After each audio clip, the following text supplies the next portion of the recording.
Welcome back to Lucore Automotive Services. Today, we're working on Molly's 1992 C4 Corvette. This one is a better example of those C4 Corvettes. They came with a P motor, which is the LT1. Probably the best version of, well, I don't know about the best, but certainly the highest output from GM factory produced at 300 horsepower, multi-port fuel injection, pretty decent performing engine, tons of fun to drive, but they do have some quirks. This car is pretty nice. It's a fantastic vehicle to pick up and get into autocross or even some forms of drag racing, whatnot. Fun little car, can easily be upgraded. Obviously it would take an LS swap very easily if you wanted to upgrade to more power. It actually has a pretty respectable chassis and suspension system that can be made to handle the twists and turns quite well. So as far as a road course car, if you're trying to get in on a budget to do some track racing, this is a great way to do it. You don't have to have a $100,000 car to go out and have fun on the track every day. So this car is here with us today because it has a misfire. It's also 28 years old. It doesn't have too many miles on it, but we're going to address a couple things that are common problems on these. Number one, the water pump. When they start to leak, they tend to take out the distributor. So we are going to replace the water pump. We're actually going to put a new distributor in it. We're going to put a set of spark plugs in it because it does have a misfire in cylinder number 2, but the spark plugs are not going to be what resolves our ignition miss or our misfire. It's not actually an ignition miss. What we have is a fuel injector that is not delivering fuel, and so we're going to put 8 new fuel injectors in it. We have one that's clogged up. It's not delivering fuel properly. It actually has fuel weeping through the body of the injector. So we discussed it and we decided to go ahead and just put 8 new injectors in. That way we know we have good fuel flow. We don't have any clogged injectors. We can go out, hammer on this thing, and have a bunch of fun with less maintenance down the line. With that being said, the first thing I'm going to do is I'm going to put this thing up in the air. I'm going to drain the coolant. And while the coolant is draining, I'm going to tackle the spark plugs because they are by far the worst part of this job. And I'm going to get those out of the way first. The injectors will probably be the last thing I do because they're actually pretty easy. So we'll flip the nose up on this thing and get to work.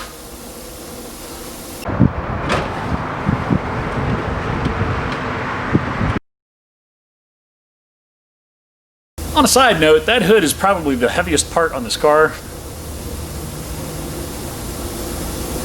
Why do I foresee something much lighter coming? Maybe that'll happen. We'll see.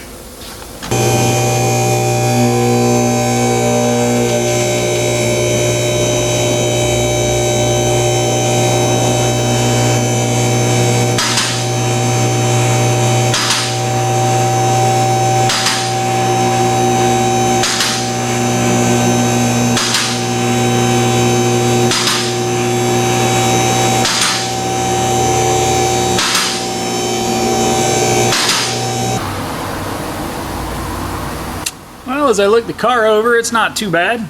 It's not rusty. It does, this is gonna need a couple wheel bearings. We got a right front wheel bearing that's got some play in it. And the left rear wheel bearing's got some play in it. Got a little bit of an oil leak. We'll resolve that as we go. This car is equipped with the ZF S6-40 manual 6-speed transmission, which is going to make this car a lot of fun to drive. It appears to have upgraded rear tow bars, so that's good because those are generally a little bit too small from the factory. This car is a semi-independent front and rear suspension. It has monoleafs that go from side to side, and that's what keeps the car up off the ground. It's actually a pretty effective suspension design. Corvette's been using it for quite some time.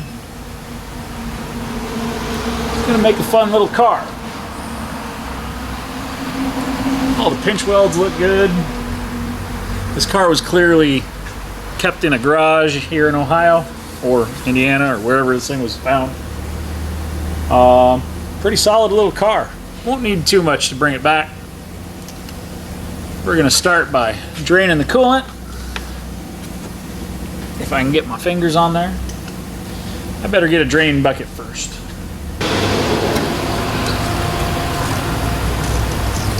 Oh, you end up wearing it. So I was walking around under this thing. It's actually very solid. I do have signs of a coolant leak up front, which is probably my water pump. I do have signs of an oil leak that's dripping on me. We'll figure out where that's coming from here in a minute. Get this thing drained out. Make us some room to work.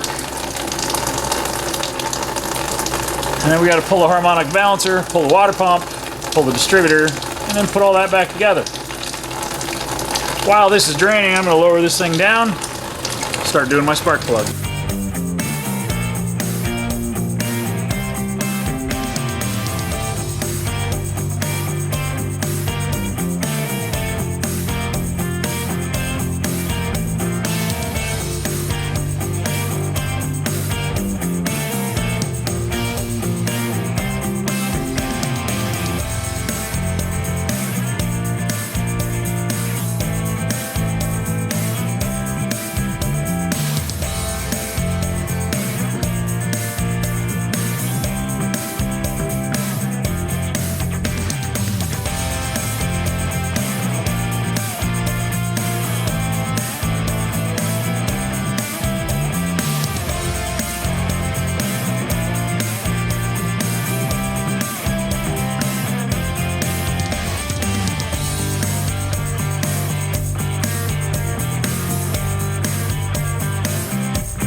As I sit here thinking about what I said earlier,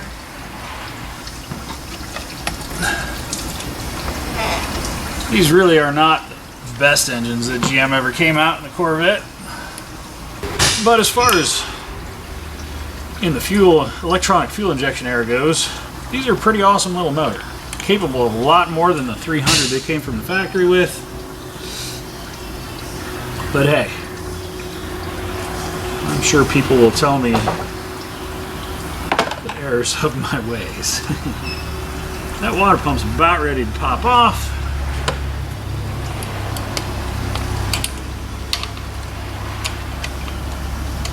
The water pump is actually very easy to do on this car because it is camshaft driven. You don't even have to pull the belt to remove it. Pull this guy out of my way. Air ratchet in there, and we'll have that water pump out of there in no time. And then we'll be able to see our dizzy. And we'll probably also find out that we need spark plugs because they're saturated in oil. And probably should have called that one.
Here, little fella. No, you don't get to stay in there. I gotta get you out because I gotta clean you. Ouch.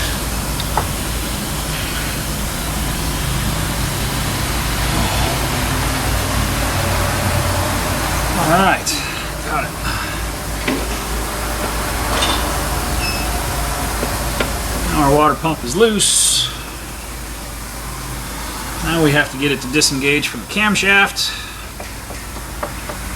which is just on a splined coupler. And when you do these, if you're brave enough to do one of these at home, which I hope you are, they're really not that bad to do, you can get the water pump out without discharging the AC. Just remember to take this guy off your water pump, because that's what drives your water pump. If you forget to put him on, your car's going to overheat. You can say we got quite a bit of oil leaking down in here. So we're going to see if we can figure out where that's coming from. And we're definitely going to need some new plug wires because these are saturated in oil. So we'll get those coming. That guy right there, very important. You put him onto your new water pump. The side with the ridge or the groove in it goes towards the engine because this is chamfered a little bit. It helps you get this engaged onto the camshaft stub that sticks out the front of the engine. For now, I'm just going to stick it on the stub on the front of the engine. I actually have had a car that broke that a really long time ago, back when these were semi-new, and a guy had one of these that was all hopped up and he had an engine overheating problem. And it turned out that this gear had shucked the teeth on the inside, so we had to put a new timing set in it. I've only seen that once, but it was pretty impressive carnage for the time. So we can figure out where this oil leak's coming from. It was really nice of GM to put this big structural cross member right in front of the harmonic balancer.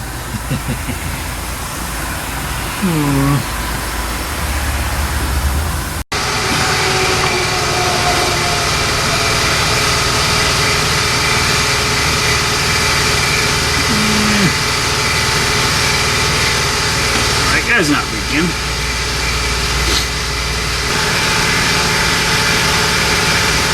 Where's all my oil coming from? I think my intake manifold gasket is leaking out the front. I'll put the smoke machine on here again and see if I can get it to show me any leaks. But I think it's coming from the intake manifold. I think that guy needs a new seal.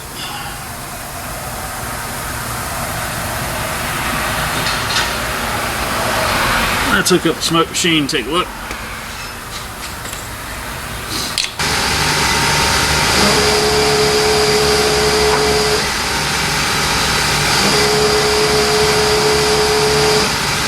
Yeah, coming out of the vent.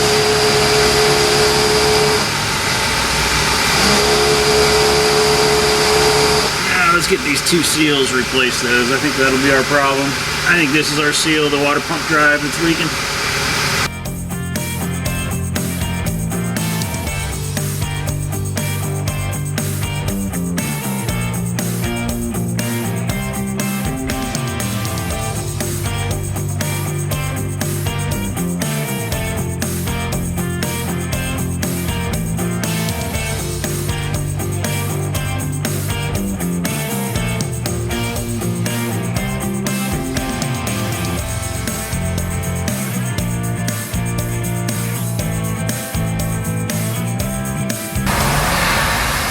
My leaky guy. So this guy here is leaking. We're going to put 8 new injectors in. I'm waiting on a front cover gasket set so I can get my new water pump shaft seal and my new distributor shaft seal replaced. I've already done spark plugs. The back one on this side is by far the worst one to do. So I'm going to go ahead and get my injectors replaced, put that back together. Our seals will be here tomorrow. I should be able to pop the front and back together, and then we can keep moving forward on this thing. Making pretty good progress. Let's keep going.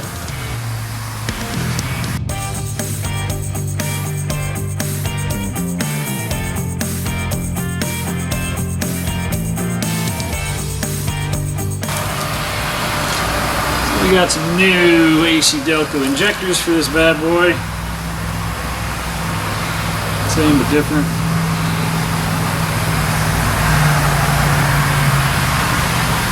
You can actually see on the tops of these, there's all sorts of sludge and gunk, and I'm going to guess the one that isn't firing is probably going to be packed full of sludge. Fuel injector was electronically firing. It had pulse and you could physically hear it cycling, but it wasn't delivering enough fuel. So since this car sat for most of its life, we're going to put 8 new injectors in it and put her back together.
I had a little hard time, took a couple days to get this gasket set in. It is a Felpro timing cover seal set. It has the 2 little seals in it because the one seal's like 20 bucks if you buy it individually and the other one's like 10 bucks if you buy it individually, and this whole kit is less than that. And it was actually available. Everything else was like special order. I also picked up some plug wires because our plug wires were saturated. So now that everything's here, I can put this thing back together. I've got the front cover all cleaned off. I'm going to put in my new front cover seals, put on my distributor, put on my plug wires, put on my water pump, and then we'll fill this thing up with coolant and take her for a spin, because that's the best part of doing all this stuff. So without any more talking that needs to be done, I'm going to get back to work. Thanks for watching. We appreciate you coming along for the ride.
So one of the things that's really frustrating about working on cars is when you think you have everything to finish the job and you figure out you have a wrong component.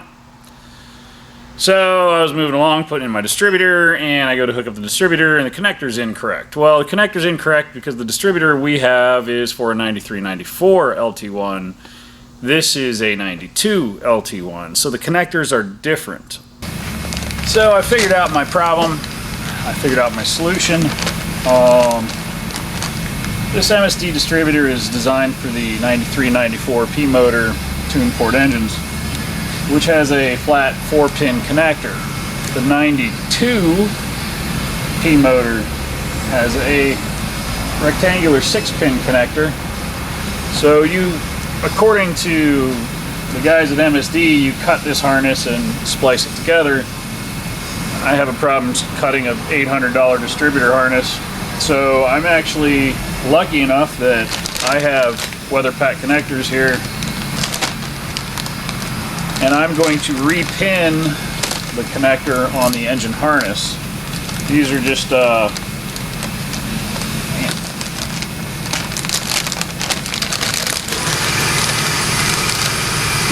4-pin connector, and they are the correct connectors to match up to the MSD box. I don't know how I was so lucky to get that, to have these here at the shop, let alone able to find them when I needed them. But hey, Lady Luck's on my side tonight. So I'm going to repin my 4 wires out of the stock harness and put them into the male side connector for the weather pack 4-pin, and that gives me a nice solution for my wiring problem. If you have a 93-94 car, you won't have this problem. Ironically, the directions that came in the box did not have the additional side note that makes this statement. We looked the directions up online, and the online instructions have an extra side note that talks about how this won't fit the 92 and you have to modify the harness. Just one of those little extra things that we weren't expecting to have to do, but it is what it is. We'll get it done and make it happen. And then, once I get this guy on, I put the water pump on, and then I can drive this thing. That's going to be the best part of my day. Yeah, go back to work. I ended up using the connector I had and just made a jumper harness from the old jumper harness. That way, if there's anything wrong with the distributor or I have a problem with it, they can't say, but you cut the harness, and then deny a warranty claim. So anyway, I'm going to stick this guy in here. Now that I got this resolved, I can plug it in, I can bolt my distributor down, install my water pump, and then I get to build my plug wires. I finished up my day yesterday, got everything done on this car. So we put plugs, wires, new MSD billet distributor, which actually has timing adjustment. This 92 P motor actually had the old style distributor that did not have any vacuum hoses to clear the gases out of it. When these distributors transfer spark from the rotor to the posts for the spark plugs, they emit ozone, and that corrodes the optic sensor inside the distributor. So 93-94 models already had that upgrade done to them. This one did not. More than likely it was the original distributor on the car. The MSD Pro-Billet distributor does have these vacuum lines added to it so that it can help prevent that corrosion from happening inside the distributor, equating to longer life of the distributor. But yeah, everything's done. It's ready to return to Miss Molly. But with that, the compressor kicked on. With that, we're going to wrap this session up on this car. Time to close the hood, take it for a test drive, make sure that I did my job correctly. Thanks for watching. Click like, subscribe, leave us a comment. We'd love to hear from you. You guys have a great day.